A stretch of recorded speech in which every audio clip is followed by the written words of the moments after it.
Good morning and Jai Hind students. Today we will learn the remaining part of the chapter solid state. Remaining part is types of semiconductor. आज हम लोग बचे हुए हिस्से पर काम करेंगे. जैसा कि आपको मालूम है पीछे सॉलिड स्टेट पिछले साल नहीं पढ़ना था और इस साल इसको सिलेबस में लाया गया. तो इसके दो टॉपिक्स को पढ़ना है हमें. Electrical behaviour of solid and magnetic behaviour of solid. आपको इतना ही पढ़ना है, ये दो टॉपिक पढ़ना है. तो इसमें हमने आपको काफी कुछ पढ़ाया. जो थियरी है कंडक्शन बैंड का, जो थियरी चलती है वो वैलेंस बैंड थियरी आपको पढ़ाया हमने. और आज हम लोग टाइप्स ऑफ सेमीकंडक्टर्स के बारे में जानेंगे. आपको बताया गया कि सेमीकंडक्टर की एक खास बात क्या है कि ये सोलर एनर्जी को इलेक्ट्रिकल एनर्जी में कन्वर्ट करता है. ये सबसे खास बात है. तो merit of semiconductor, merit of semiconductor क्या है ये आप जरा इसको देखिए. तो मेरिट ऑफ सेमीकंडक्टर ये है कि it converts solar energy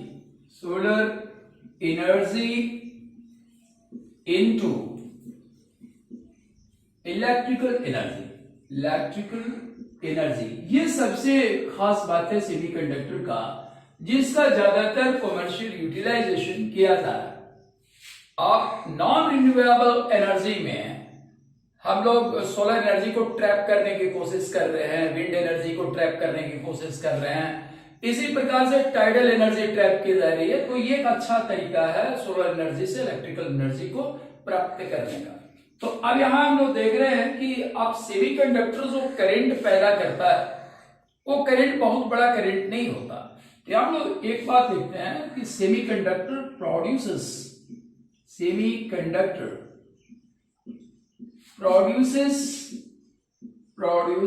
low current, produces low electric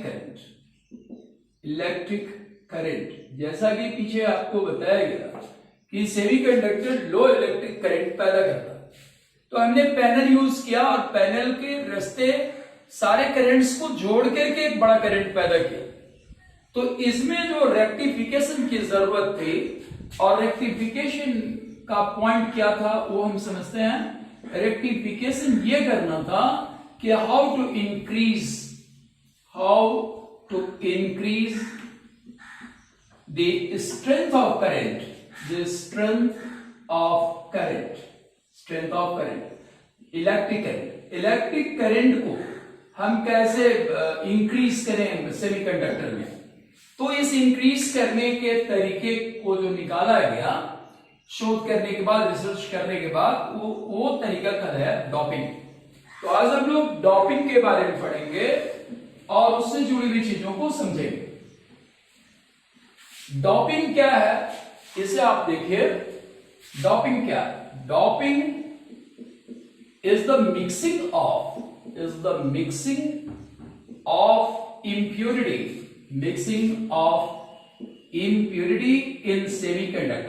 impurity in semiconductor.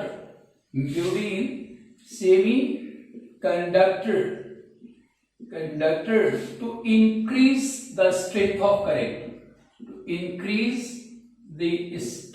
of current, अब डॉपिंग के बाद से जो सेमीकंडक्टर्स आज मार्केट में उपलब्ध हैं वो दो प्रकार के सेमीकंडक्टर्स आए. पहला सेमीकंडक्टर कहलाता है आपको N type semiconductor,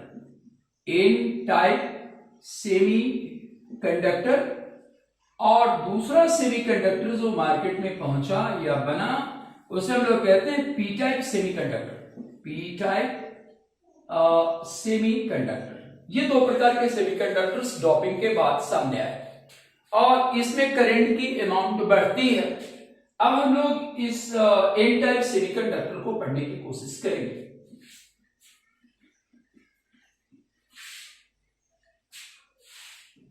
electron rich impurity. अगर हम इलेक्ट्रॉन रिच इम्प्यूरिटी डालते हैं तो इलेक्ट्रॉन रिच इम्प्यूरिटी का मतलब क्या हुआ कि जो सेमीकंडक्टर हमने चूज किया नॉर्मली वो ग्रुप नंबर 14 का है, आप जानते हैं। तो ग्रुप नंबर 14 में सिलिकॉन है, जर्मेनियम है, यहां से हमने उठाया।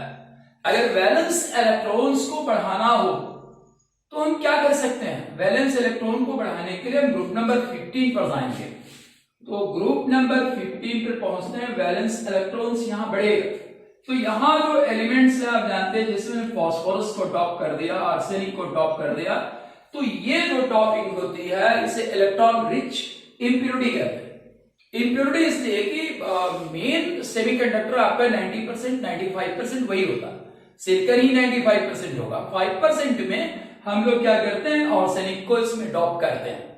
तो डॉपिंग करने के लिए क्या करते हैं कि इसको दोनों को मिला करके और पिघला देते हैं, उसके बाद ये आपका आर्सेनिक उसमें डिस्ट्रीब्यूट कर जाता है। तो अब इसमें क्या होगा, अगर इलेक्ट्रॉन रिच आप लगाते हो तो ये आपको मालूम है सिलिकॉन है और यहां हम आर्सेनिक को लेते हैं।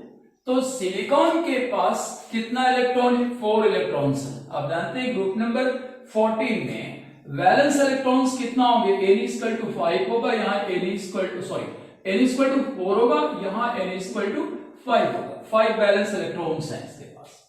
तो ये अपने 4 इलेक्ट्रॉन्स के माध्यम से क्या करता है? आर्सेनिक के साथ जुड़ जाता है। ये आर्सेनिक के साथ जोड़ दिया आपने आपको, तो वैलेंस इलेक्ट्रॉन एक जो है इस जगह पर बच गया। ये क्या अनबॉन्डेड है, अनबॉन्डेड है, और अनबॉन्डेड होने के कारण ये फ्री इलेक्ट्रॉन है, फ्री इलेक्ट्रॉन है। अब ये फ्री इलेक्ट्रॉन जो आपको यहां बचा हुआ है ये क्या करेगा? ये करंट कैरी करेगा। This will carry current, this will carry current, carry current. तो यहां बेनिफिट आपको क्या मिल रही है कि सेमीकंडक्टर जो करंट पैदा कर रहा है वो तो हो ही रहा है, साथ में करंट इसके द्वारा भी पैदा किया जा रहा है। तो एन टाइप सेमीकंडक्टर्स में कंडक्शन ऑफ करंट कैसे इंक्रीज करता है? Increment due to the number of electrons. यहां करंट कैसे बढ़ गई? The current is increase, the current is increase, is increased due to the current is increased due to the increment in the free electrons, increment in the number of free electrons, in the number of free electrons, free electrons। अब ये current की value को बढ़ा रहे, क्योंकि current में semiconductor जो अपना करंट दे रहा है सो दे रहा है, साथ में एक करंट जो है आर्सेनिक के द्वारा खड़ा किया जा रहा है, क्योंकि इसके पास भी इलेक्ट्रॉन फ्री हो रहा है। तो इस प्रकार से करंट की वैल्यू इसमें बढ़ जाती है। अब हम लोग आगे पढ़ते हैं पी टाइप सेमीकंडक्टर और इलेक्ट्रॉन डेफिशिएंट इंप्योरिटी।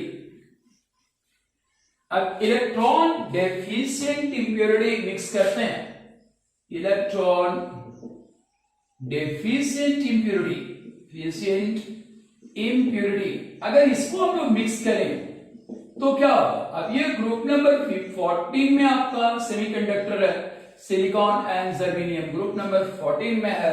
इसके वैलेंस इलेक्ट्रॉन्स कितने हैं? इसके वैलेंस इलेक्ट्रॉन्स आपके पास 4 हैं। अब इलेक्ट्रॉन डेफिशिएंट में आना होगा तो ग्रुप नंबर 13 में पहुंचना होगा। यहां आपको वैलेंस इलेक्ट्रॉन्स कितने होंगे? वैलेंस इलेक्ट्रॉन्स इस जगह पर 3 होंगे। तो जो मिक्सिंग की जा रही है वो किसके साथ हो रही है? इलेक्ट्रॉन डिफिशिएंट स्पेसिस के साथ मिक्सिंग की जा रही है। तो इलेक्ट्रॉन डिफिशिएंट स्पेसिस के साथ जब मिक्सिंग होगी तो आप जानते हैं कि यहाँ सिलिकॉन है, और जब आप एल्युमिनियम को यूज, यहाँ इंडियम को यूज करते हैं, इस ग्रुप का एलिमेंट आपको मालूम होना चाहिए, बोरॉन है, एल्युमिनियम है, और इस प्रकार से इसमें एलिमेंट्स आपको मिलेंगे, इंडियम इसी में आता है। जब इसके साथ आप मिक्स करोगे तो ये क्या होगा? सिलिकॉन यहां 3 बॉन्ड्स तो इसके साथ बना ले जाएगा, लेकिन इस जगह पर इसका एक इलेक्ट्रॉन फ्री हो जाएगा।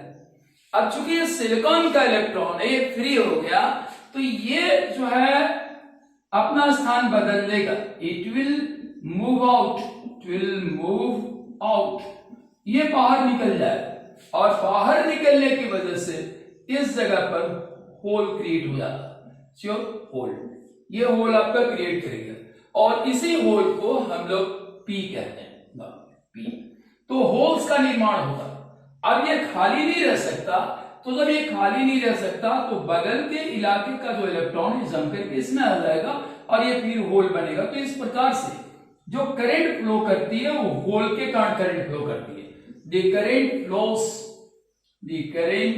Flows due to the flow of holes, due to the flow of holes. अब यहां जो करंट बह रही है, चल रही है, वो होल्स के कारण चल रही है। तो होल्स के कारण ये करंट चलती है, होल को हम लोग पी से डोनेट करते हैं और इस प्रकार से इसमें जो पावर बढ़ा करंट का वो होल्स के फॉर्मेशन से हुआ। तो हम लोग लिखेंगे the current is increased, the current is increased due to the formation of holes, please, due to the formation of holes, the formation of holes, इसमें जो होल्स बन रहे हैं ये करंट को लेकर जाते हैं। तो पी टाइप और एन टाइप सेमीकंडक्टर आपने देखा और इलेक्ट्रॉन रिच इंप्योरिटी जब डालते हैं ग्रुप नंबर 15 को जब मिक्स करेंगे तो उसका बैलेंस इलेक्ट्रॉन 5 होता है, सिलिकॉन का बैलेंस इलेक्ट्रॉन 4 है। तो यहां इलेक्ट्रॉन की अधिकता हो जाएगी सेमीकंडक्टर में और वो फ्री इलेक्ट्रॉन्स जो है करंट को कैरी करेंगे पोटेंशियल डिफरेंस लगाने का, एनर्जी मिलने का, जो सोलर रेडिएशन मिलता है उसके कारण ये करंट फ्लो करने लगता है। अब आप यहां देखेंगे कि ग्रुप नंबर 15 या 14 का मिक्सअप अगर ग्रुप नंबर 13 से किया हुआ है तो इसके 3 इलेक्ट्रॉन्स तो बॉन्डिंग में जाएंगे लेकिन एक इलेक्ट्रॉन फ्री होगा और ये अपनी जगह से हट जाता है। इसके हटने से होल क्रिएट होगा और ये होल ज्यादा देर तक नहीं रह सकता, इसलिए बगल से इलेक्ट्रॉन इसमें आता है जो यहां दिखाया गया। इस प्रकार से होल भगता दिखता है और इस तरह से पी टाइप ऑफ सेमीकंडक्टर में करंट इंक्रीज करती है। तो ये सॉलिड स्टेट का एक पार्ट था जिसे हम लोग इलेक्ट्रिकल बिहेवियर ऑफ सॉलिड्स में पढ़ना था, ये टॉपिक था हमारा। यहां से क्वेश्चन आपको electron deficient, electron rich impurity पर सवाल बनते हैं। पी टाइप सेमीकंडक्टर क्या है, एन टाइप सेमीकंडक्टर क्या है। जी डॉपिंग दिया था ग्रुप नंबर, अगर हमने 14 को आगे ग्रुप नंबर 15 से मिक्सअप किया तो इस कंडीशन में क्या कौन सा सेमीकंडक्टर बनेगा ग्रुप नंबर 14, 13 या 15 के साथ क्या क्या बनते हैं, किस तरह का सेमीकंडक्टर बनता है, उसमें करंट कैसे फ्लो करता है, इन्हीं बातों पर आपका सवाल बनता है। तो इसके साथ ही हमने सॉलिड स्टेट खत्म कर दिया, ये चैप्टर समाप्त हो गया। तो we have finish this chapter. यहां एक टर्म में आपसे डिस्कस करना चाहूंगा क्योंकि सामान्य रूप से जो इंग्लिश लैंग्वेज है वो बहुत ही अपने हिसाब से पावरफुल लैंग्वेज है, लेकिन हम लोग जो मन में आता है सो बोल देते हैं। फिनिश्ड एक वर्ड है, फिनिश्ड। अब हमने कहा कि सॉलिड स्टेट हमने फिनिश्ड कर दिया।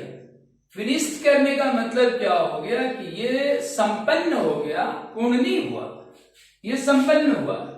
जो हमको करना था वो हमने कर दिया, ये संपन्न हो गया।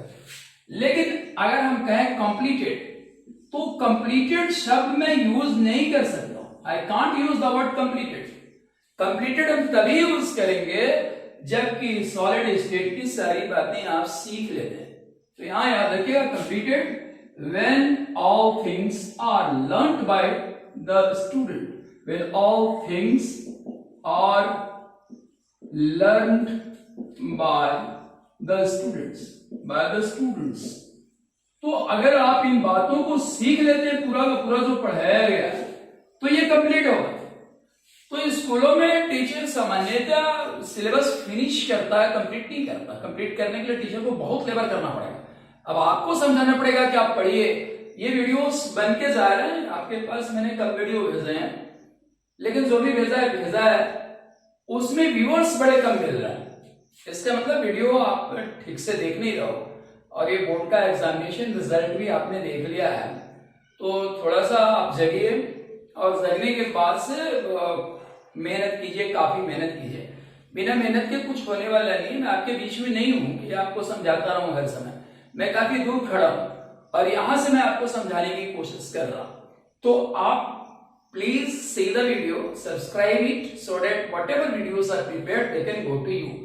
You should not wait for I think the link on your WhatsApp. You can see directly from the YouTube if the videos are prepared. तो जरा ध्यान रखिए और पढ़ने की कोशिश कीजिए. सेकेंड, इसका टॉपिक एक और बचा हुआ है जो हमने अभी डिस्कस नहीं किया. ये सॉलिड स्टेट फिनिश नहीं हुआ, इसका एक टॉपिक बचा हुआ और magnetic behaviour of solids. Magnetic behaviour of solids. अब सॉलिड का मैग्नेटिक बिहेवियर हमको पढ़ना है. तो सॉलिड का मैग्नेटिक बिहेवियर पढ़ने के लिए आप एक बात जानते हैं कि चार्ज के साथ जो है मैग्नेटिक फील्ड जुड़ा हुआ होता है. तो इलेक्ट्रिकल चार्ज के साथ मैग्नेटिक फील्ड का जुड़ाव है, ये बात आपको जॉन ऑर्स्टेड ने बताया. तो ऑर्स्टेड ने क्या आपको बताया? ऑर्स्टेड ने बताया कि charge is associated with magnetic field. Charge is associated with magnetic field.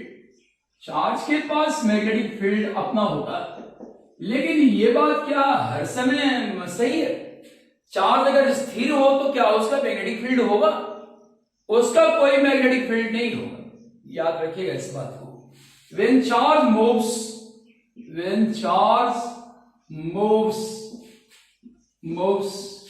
then only magnetic field is created. Magnetic field is created.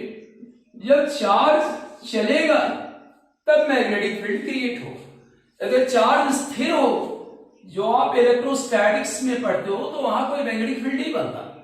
यहां हमको यह जानना है कि चार्ज जब चलता है तो उसका मैग्नेटिक फील्ड क्रिएट होता है. जैसा कि जॉन ऑर्स्टेड ने देखा. जॉन ऑर्स्टेड ने क्या किया? करंट को चलाया और जब करंट चलने लगी तो कैंपास नेडल डिफ्लेक्ट कर गया. जैसे ही लाइट को ऑफ किया गया, कैंपास नेडल अपनी पुरानी जगह पर आ गया. इसका मतलब कि अगर करंट फ्लो ना करे तो उसका कोई मैग्नेटिक फील्ड नहीं बन सकता. तो इस बात को ध्यान में रखते हुए अब हम लोग चीजों को समझेंगे. अब आपको मालूम है कि एटम के भीतर चार्ज पार्टिकल्स होते हैं. एटम अपने भीतर चार्ज पार्टिकल्स को लेके रखे हुए. एटम में चार्ज पार्टिकल्स क्या है? Atoms have charge particles. Charge particles इसके भीतर क्या है? तो चार्ज पार्टिकल इसके भीतर प्रोटॉन है और फिर आपका इलेक्ट्रॉन है. अब ये दो पार्ट आप पढ़ेंगे, इसको हम लोग न्यूक्लियर फिजिक्स में पढ़ते हैं. न्यूक्लियर फिजिक्स, तो मेरा डिपार्टमेंट न्यूक्लियर फिजिक्स से जुड़ा हुआ नहीं. मेरा डिपार्टमेंट यहां से जुड़ा हुआ है क्योंकि इलेक्ट्रॉन केमिकल रिएक्शन वगैरह में भाग लेता है. केमिकल रिएक्शन में भाग लेता है. तो केमिस्ट्री पूर्णतः इलेक्ट्रॉन पर जुड़ी हुई है, इसलिए हम यहां से बात करते हैं. अब आपको मालूम है कि एटम के भीतर इलेक्ट्रॉन क्या करते हैं? एटम के भीतर इलेक्ट्रॉन लगातार घूमते हैं. तो आपको मालूम है electron has two kind of motion inside the atom. Electron has two kind of motions inside the atom. Atom के भीतर इलेक्ट्रॉन का दो प्रकार का मोशन है. और पहला मोशन इसका जो होता है वो रोटेटरी मोशन होता है. रोटेटरी मोशन इसके पास है, जो ये अपने एक्सिस के बगल में घूमती है. ये आपका इलेक्ट्रॉन है तो यहां से ये चक्कर काट रहा है अपने एक्सिस पर से. मान लिया ये इलेक्ट्रॉन आप दिखा रहे हैं तो ऐसे चक्कर काट रहा है. ये इसका रोटेटरी मोशन है. रोटेटरी मोशन है. अब दूसरा मोशन इलेक्ट्रॉन के पास रिवोल्यूशनरी होता है. रिवोल्यूशनरी मोशन होता है. तो रिवोल्यूशनरी मोशन में क्या होता है? ये पैथ पर घूमता है. जैसे ये सर्कुलर पैथ है, इस पर इलेक्ट्रॉन मोशन में ले रहा, तो फिर ये यहां से मोशन करते जाएगा, फिर इसी जगह पर चला गया. रिवोल्यूशनरी मोशन है. तो हमने जाना कि एटम के भीतर इलेक्ट्रॉन क्या है? एटम के भीतर इलेक्ट्रॉन मोशन में होते हैं, हर समय मोशन में होते हैं. इसलिए एटम्स का अपना मैग्नेटिक फील्ड होगा. यहां हम लोग समझते हैं अब यहां कंक्लूजन में एक बात लिखते हैं। कंक्लूजन क्या है? कंक्लूजन ये है कि all atoms have magnetic field. All atoms have magnetic field. All atoms have magnetic field. इसका अपना मैग्नेटिक फील्ड होगा, क्योंकि इसके इलेक्ट्रॉन स्थिर नहीं है, चल रहे हैं हर समय, और दो तरीके से चल रहे हैं। एक रोटेशनल मोशन है, दूसरा इनके पास क्या है? Revolutionary motion. तो इसलिए इनका मैग्नेटिक फील्ड है। अब ये मैग्नेटिक फील्ड बहुत ही छोटा होता है। यहां हम लोग थोड़ा आगे इसको समझने की कोशिश कर रहे हैं। जो मैग्नेटिक फील्ड ये क्रिएट करते हैं, तो सारे के सारे पदार्थ जितने भी सॉलिड है वो किसके बने हुए हैं? एटम से बने हुए हैं। तो all solids are made up of metal. All solids are made up of atoms. सभी सॉलिड एटम के बने हुए होते, इसलिए हर सॉलिड का मैग्नेटिक बिहेवियर होगा। So all solids have magnetic behavior. All solids have magnetic behavior. अब ऐसा कोई सॉलिड नहीं है जिसका मैग्नेटिक बिहेवियर ना हो। सबके पास मैग्नेटिक बिहेवियर, और मैग्नेटिक बिहेवियर चाहे जिस किस्म का हो, लेकिन वो है। तो यहां इलेक्ट्रॉन का जो फील्ड होता है, मैग्नेटिक फील्ड होता है, वो बहुत बड़ा नहीं होता, बहुत छोटा होता है। इसलिए उसको तो टेस्ला में मेजर नहीं कर सकते। हम लोग एक बात समझने जरा सा नोट में नोट में एक बात समझना है कि इलेक्ट्रॉनिक मैग्नेटिक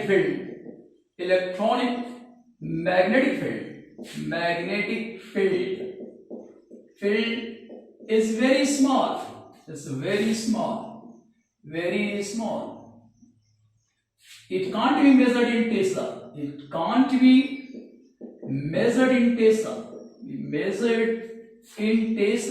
अब इनको हम लोग टेस्ला में मेजर नहीं कर सकते। टेस्ला मेजर नहीं हो सकता, तो इसको मेजर किस में करते हैं? बोर मैग्नेटन में मेजर करते हैं। It is measured in Bohr magneton. It is measured in Bohr magneton.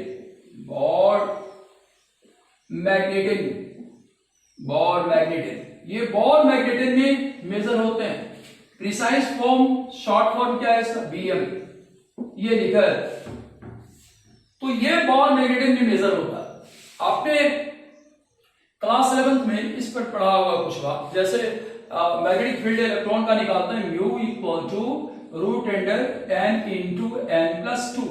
ये एटम का मैग्नेटिक फील्ड निकालते हैं हम लोग। n क्या? Number of unpaired electrons. ये अनपेयर्ड इलेक्ट्रॉन्स का नंबर है। और यहां से हम लोग जो भी वैल्यू निकालेंगे Bm में निकालेंगे। जैसे एक मैं करके आपको दिखाता हूं कि फेरिक क्लोराइड सॉल्ट का मैग्नेटिक फील्ड क्या हो, कैलकुलेट कीजिएगा। मैं ये क्वेश्चन दे रहा हूं आपको और खुद करके भी दिखा रहा हूं। ऐसे सवाल आपको बनाने आने चाहिए। देख, calculate the magnetic field. Calculate the magnetic field. Calculate the magnetic field produced by FeCl3 salt. Magnetic field produced by FeCl3 solid. अब इसके द्वारा सॉलिड सॉल्ट, इसका मैग्नेटिक फील्ड क्या हो, ये कैलकुलेट करें।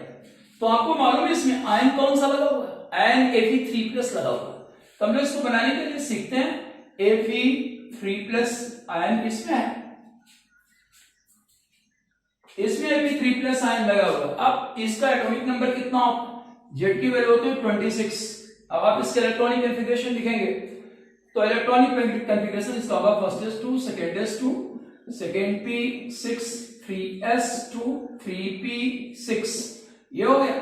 यहां आएगा आपको 3d और यहां लिखते हैं 4s। मैंने इसको भरा क्यों नहीं? मैंने इसको इसलिए नहीं भरा कि half field and full field जो ऑर्बिटल्स होते हैं वो ज्यादा स्टेबल होते हैं। तो ये अगर एक इलेक्ट्रॉन यहां का लेके हाफ फील्ड हो जाए या फुल फील्ड हो जाए तो एक इलेक्ट्रॉन यहां का ये ले लेगा। तो हमको पता लगाना पड़ेगा स्थिति क्या बन रही है। 26 है, आप यहां तक काउंट करेंगे 18 आता है। तो 18 और 2 कितना हो गया? 18 to 20 हो गया और 20 और 6 अर्थात इसका एक आप निकालते भी हो तभी भी ये 7 होगा, फुलफिल नहीं हो पाएगा। अब ये चीज है, इलेक्ट्रॉन आयन क्या है Fe3+, तो हम इसको बैक करेंगे यहां से, तो 2 इलेक्ट्रॉन यहां से निकल के बाहर चला जाएगा, 2 इलेक्ट्रॉन्स यहां से निकलेंगे और 1 इलेक्ट्रॉन यहां से निकल जाएगा। तो जब 1 इलेक्ट्रॉन यहां से निकल जाएगा तो हमको मिलेगा क्या 3d5, ये मिल रहा है। अब गुणसला लगा करके इसको देखते हैं, तो गुणसला ये कहता है कि किसी भी ऑर्बिटल्स में इलेक्ट्रॉन सबसे पहले क्या होते हैं, सिंगल जाते हैं, बाद में पेयरिंग होती है।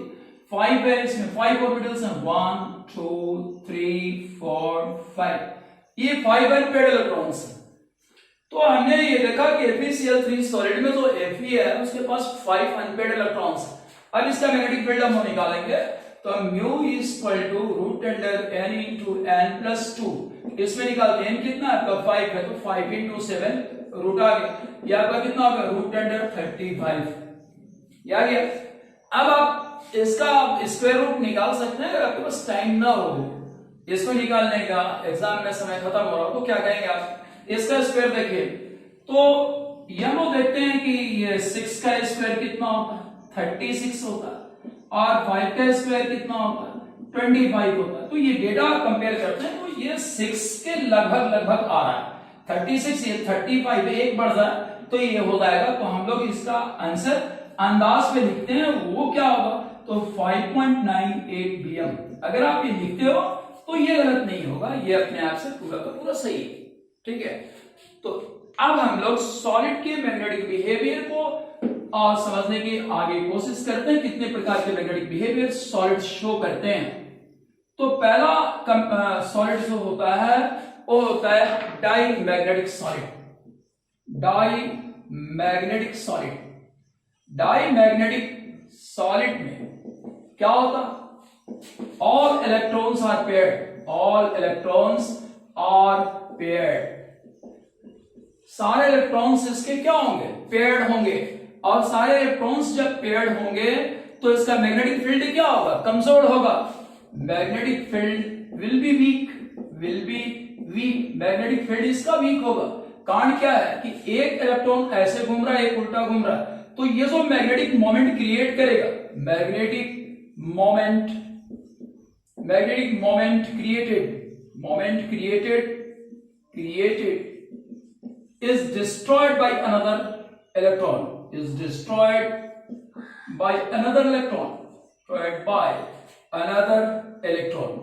तो दूसरा इलेक्ट्रॉन जो है इसके मैग्नेटिक फील्ड को खत्म कर देगा, इसलिए इसका जो मैग्नेटिक पावर होता है वो बड़ा ही कम होता है। ये डाईमैग्नेटिक सॉलिड है, आपका किताब में एग्जांपल्स दिए हुए हैं, आप रट सकते हैं या फिर अपने हिसाब से भी बना सकते हो आप। आगे हम लोग पढ़ते हैं सेकेंड टाइप ऑफ सॉलिड जो आती है, वो आपका आता है पैरामैग्नेटिक सॉलिड्स। सेकेंड टाइप में आएगा आपका पैरामैग्नेटिक सॉलिड। तो पैरामैग्नेटिक सॉलिड क्या है, जिसमें अनपेयर्ड इलेक्ट्रॉन्स हो, the solid which contains unpaired electrons, solid which contains unpaired electrons, जिसमें अनपेयर्ड इलेक्ट्रॉन्स हों, वो क्या होगा पैरामैग्नेटिक सॉलिड होगा। इसका मैग्नेटिक फील्ड क्या होगा, अच्छा magnetic field is considerably good,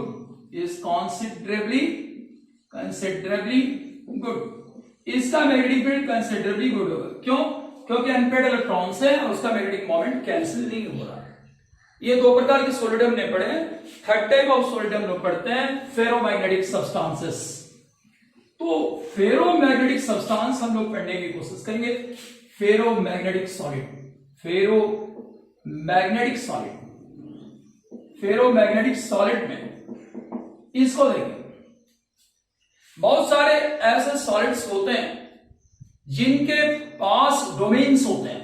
domain का मतलब ये हुआ कि सॉलिड के भीतर कुछ ऐसा इलाका होता है जहां इलेक्ट्रॉन्स का एक विशेष अरेंजमेंट पाया जाता है। तो विशेष अरेंजमेंट इलेक्ट्रॉन का पाया था, उसमें डोमेन क्या है, domain solids having special pattern of electrons, solids having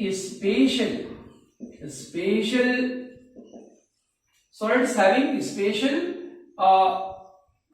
pattern of electrons, pattern of electrons, ठीक है। तो सॉलिड में डोमेन होगा, उस डोमेन में इलेक्ट्रॉन का एक स्पेशल पैटर्न होगा, इसे हम लोग फेरोमैग्नेटिक सॉलिड कहते हैं। अब फेरोमैग्नेटिक सॉलिड में आप देखिए, जैसे मान लिया अगर डोमेन, ये इसका डोमेन है सॉलिड का, और इस डोमेन में अगर इलेक्ट्रॉन्स इस तरीके से सजे हुए हैं, तो ये इलेक्ट्रॉन्स क्या है, ये हाई मैग्नेटिक फील्ड खड़ा करेगा, हाई मैग्नेटिक फील्ड ये बनाएगा, हाई मैग्नेटिक फील्ड ये बनाता है।